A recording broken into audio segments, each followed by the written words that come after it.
বিশ্ববাজারে জ্বালানি তেলের সংকট ও দাম বেড়ে যাওয়ায় দেশে মজুতদারি প্রতিরোধে ৯ জেলার ১৯টি ডিপোতে বিজিবি মোতায়েন করা হয়েছে। একই সঙ্গে জ্বালানি তেল বিপণনে শৃঙ্খলা বজায় রাখা এবং নিরবিচ্ছিন্ন সরবরাহ নিশ্চিত করতেও কাজ করছে বাহিনীটি। এদিকে সিরাজগঞ্জের তেলের ডিপোতে সেনাবাহিনী মোতায়েন করা হয়েছে। সেখানকার আরও খবর জানাতে আমাদের সাথে যুক্ত হচ্ছেন সহকর্মী ইউসুফ দেওয়ান রাজু। রাজু, সেনাবাহিনী মোতায়েনের পর সেখানকার পরিস্থিতি কেমন দেখছেন? এ নিয়ে গ্রাহকরা কি বলছেন?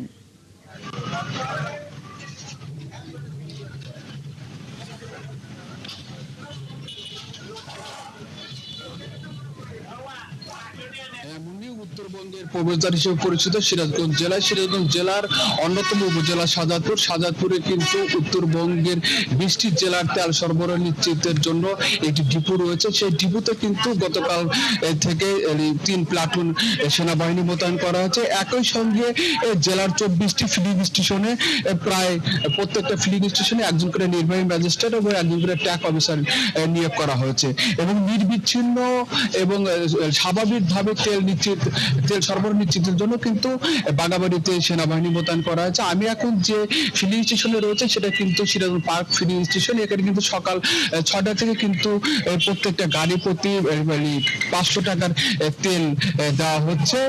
এই তেল নেওয়াতে কিন্তু তাদের অনেকেই স্বস্তি নেমে এসেছে। বিশেষ করে সেনাবাহিনী মোতায়েনের পর থেকে কিন্তু বিশৃঙ্খলা এবং সুশৃঙ্খল ভাবেই কিন্তু উত্তরাঞ্চলের 20টি জেলায় তেল সরবরাহ নিশ্চিত করা হয়েছে। একজন নির্বাহী ম্যাজিস্ট্রেট কিন্তু সেনাবাহিনীদের নেতৃত্ব দিচ্ছেন।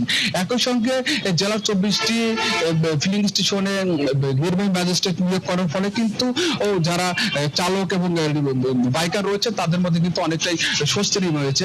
এই সিরাজগঞ্জের 9টি উপজেলার 24টি ফিলিং স্টেশনে ইতিমধ্যেই একজন করে নির্বাহী ম্যাজিস্ট্রেট ও একজন করে ট্যাক অফিসার নিয়োগ করার ফলে কিন্তু সাধারণ মানুষের মধ্যে স্বস্তি নেমে এসেছে এবং একই সঙ্গে তারা কিন্তু আমাদেরকে জানিয়েছেন যে মোটর বাইক গুলো যে তেল সরবরাহ করা হচ্ছে সেগুলো জানি লাইসেন্স ধারী হয়।